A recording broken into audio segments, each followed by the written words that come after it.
प्रदेश मंत्री और जिला की प्रभारी श्रीमती अर्चना मिश्रा जी, जिलाध्यक्ष श्री शशांक कुसमेश जी,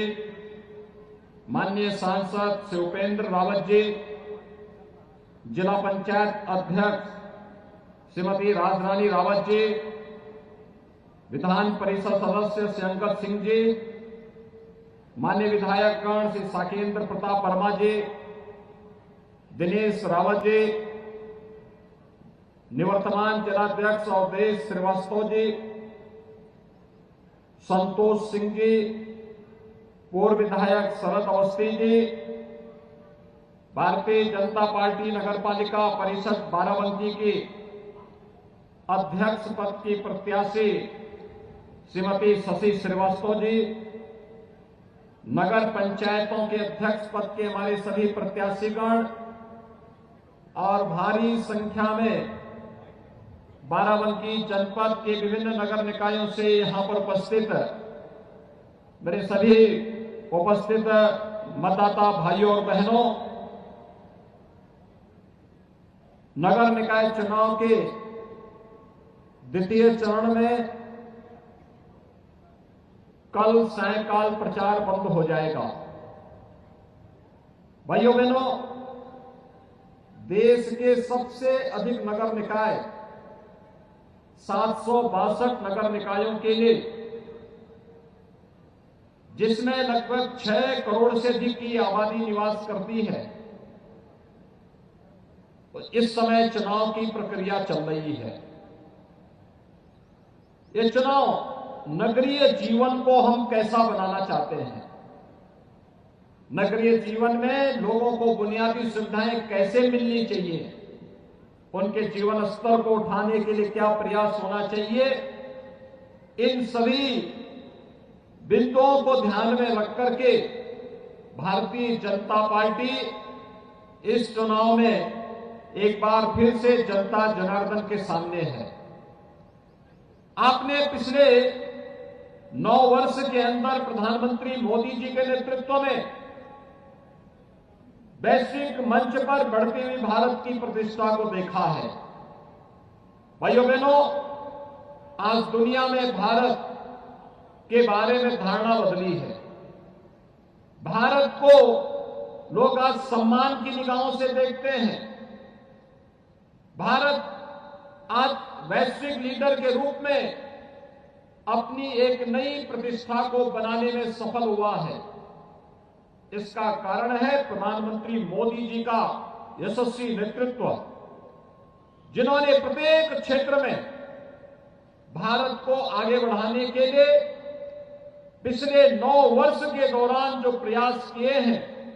आज उसका परिणाम हम सबके सामने देखने को मिल रहा है। आप याद करिए, जब देश अपनी आजादी का अमृत महोत्सव मना रहा था, आजादी के अमृत महोत्सव में पहली बार आपको लगा होगा कि 1947 में जब ये देश आजाद हुआ था, तब हम लोग आजादी के जश्न को देख नहीं पाए थे। आजादी के उस जश्न में उस समय की सरकार ने आम जनमानस को जोड़ने का कितना प्रयास किया होगा, इसका कोई आधिकारिक रिकॉर्ड नहीं। लेकिन भाइयों बहनों, जब आजादी के 75 वर्ष पूरे हो रहे थे, हर घर तिरंगा के माध्यम से प्रधानमंत्री मोदी जी ने प्रत्येक भारतवासी को आजादी के अमृत महोत्सव के साथ जोड़ने का कार्य किया। आजादी के अमृत महोत्सव के वर्ष में जब ये देश अपनी आजादी के 75 वर्ष पूरे कर रहा था, इससे ज्यादा सुखद अनुभूति क्या हो सकती थी कि जिस ब्रिटेन पर 200 वर्षों ने जिस ब्रिटेन पर भारत पर राज किया था, जिस ब्रिटेन ने 200 वर्षों तक हमारे मूल्यों को कुत्सित तरीके से रौंदने का कार्य किया था, उस ब्रिटेन को पछाड़ करके भारत आजादी के अमृत महोत्सव वर्ष में दुनिया की 5वीं बड़ी अर्थव्यवस्था बना। और भाइयों बहनों, आजादी के अमृत काल के प्रथम वर्ष में दुनिया के 20 बड़े देशों की, जिन देशों के पास दुनिया की 65% से अधिक आबादी निवास करती है। जिन देशों ने दुनिया के 85% संसाधनों पर अधिकार है और जिन देशों के पास दुनिया के 90% से अधिक पेटेंट पर जिन देशों का अधिकार है, उन 20 बड़े देशों के समूह की अध्यक्षता प्रधानमंत्री मोदी जी के नेतृत्व में वर्तमान में भारत कर रहा है। हर भारत के लिए गौरव की बात है। आज भारत का नागरिक दुनिया में जहां कहीं भी जाता है, सम्मान की निगाहों से देखा जाता है। आपने रूस और यूक्रेन के युद्ध के समय देखा होगा, पहली बार जब दो देशों के बीच युद्ध हो रहा है, अगर किसी के कहने पर सीज फायर होकर के वहां से सुरक्षित भारतीय नागरिकों को निकालने में मदद मिली, तो पहली बार रूस और यूक्रेन के युद्ध के दौरान आपने देखा होगा। अभी सूडान के अंदर वहां पर आंतरिक संघर्ष के कारण व्यापक पैमाने पर कत्लेआम हुआ, लेकिन भारत दुनिया का अकेला देश था जिसने ऑपरेशन कावेरी चला करके अपने नागरिकों को सुरक्षित निकालने का कार्य किया है। भाइयों बहनों, एक और वैश्विक मंच पर बढ़ती हुई प्रतिष्ठा, दूसरी तरफ भारत के अंदर इंफ्रास्ट्रक्चर डेवलपमेंट के जो कार्य हुए हैं, highway, railway, airport, AIIMS, IIT, IIM जैसी संस्थाओं का निर्माण होना, वाटरवे का निर्माण होना, नए लॉजिस्टिक हब का निर्माण होना,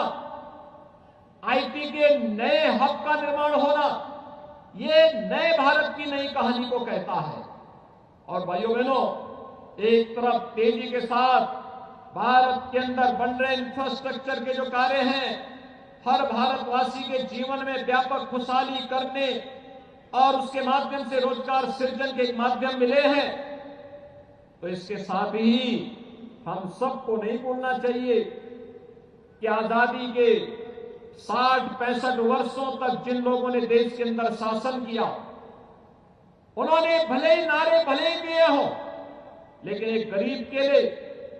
एक नौजवान के लिए, महिलाओं के लिए, अन्नदाता किसानों के लिए उन्होंने अपने स्तर पर जितना प्रयास आजादी के 6-7 दशक में होने चाहिए थे, नहीं कर पाए। मात्र 9 वर्ष में करोड़ों लोगों के लिए सिर ढकने के लिए आवास मिल जाना, करोड़ों लोगों के घरों में शौचालय हो जाना, करोड़ों लोगों को उज्ज्वला योजना का स्वस्थ ईंधन उपलब्ध करवाने का कार्य कर देना, करोड़ों नौजवानों के जीवन में आर्थिक स्वावलंबन के साथ जोड़ने का कार्य हो जाना, आजादी के बाद 70 वर्षों में जिन गरीबों के बैंक में अकाउंट नहीं खुल पाए थे, उनके जनधन के अकाउंट खुल जाना, 50 करोड़ गरीबों को आयुष्मान भारत की स्वास्थ्य बीमा